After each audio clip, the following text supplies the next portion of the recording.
Shoutout dyan mga buddy, dito na naman tayo at siyempre di ba yung nakaraan nag-vlog tayo tungkol sa ating drone na sumabit dun sa mataas na buri at wala dahil sobrang laki nga, sobrang taas pa at no choice na tayo kundi ipatumba natin ang buri, pero ang mangyayari nga ay siguro 90% ang damage sigurado, baka 10% na lang pag-asa natin, kaya maswerte pa rin tayo nakuha natin ng buo yung ating drone.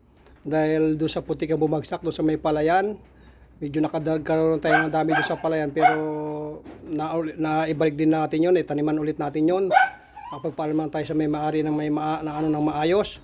At dahil siyempre buo ating drone, pinatagal ko muna naman sa linggo at binilad ko para matisting natin ngayon. Ito yung araw na to na nakalagay natin doon kung makakalipad pa ba yung ating drone. Ngayon ititestingan natin kung talagang makakalipad siya. Ito na siya, oh. Ayan, drone, nakita nyo, na-charge ko na yung battery nyan. At siyempre okay na, umaano na siya, umano yung kanyang battery. Ibig sabihin okay, yung mga ilaw niya okay lahat. Titistingin natin kung kung makakalipad naman siya ngayon. Ayan. Titingnan natin kung makakalipad. On natin yung ating remote.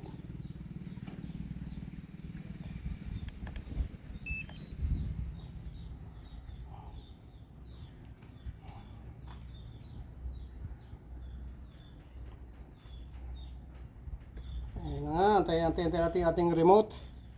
At tayo natin kung makakalipad pa yung ating drone na si Sky.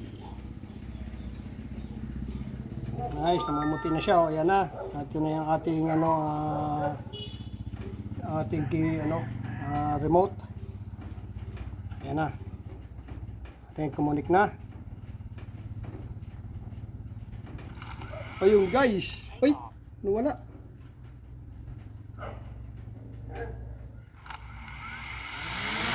Yun, lumipad yung ating drone. Ayan, kita nyo naman. Lumipad siya na ngayon. Ibig sabihin okay, walang problema. Nag-hover siya. Ayan. Iyaan na natin na konti kasi tumataas siya.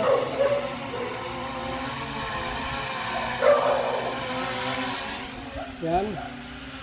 Ayan, kita nyo naman. Ayan siya, oh. Ibig sabihin okay yung ating drone, napalipad na natin. I-testingan lang natin kung may iangat natin ba siya. Yan, iangat natin. Ibababa natin yung ating drone. Yan, okay. Takboy natin siya. Okay. Pabalikin natin. Kabila. Kabilang side. Ikutin natin. Kung iikot. Malakas ang hangin, kaya gumagalaw-galaw. Ayan, umikot. Ibig sabihin, okay yung ating drone. Ayan. Perfect na perfect pa siya. Ayan, nandyan siya. Ayan, pababain na natin yung drone natin. Ibig sabihin, okay. Approve.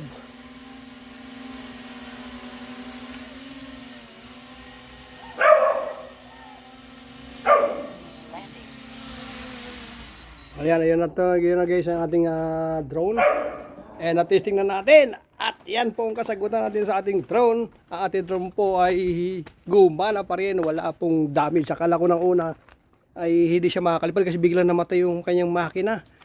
Akala ko angat na bila pang namatay. Pero okay. Testing ko pangalawa. Ayan, lumipad na siya. Ayan, thanks God. At hindi tayo kailangan po muli pa ito panibagong drone. Okay pa rin ang drone natin. Naisalba natin sa pamamagitan ng pagputol ng huling option.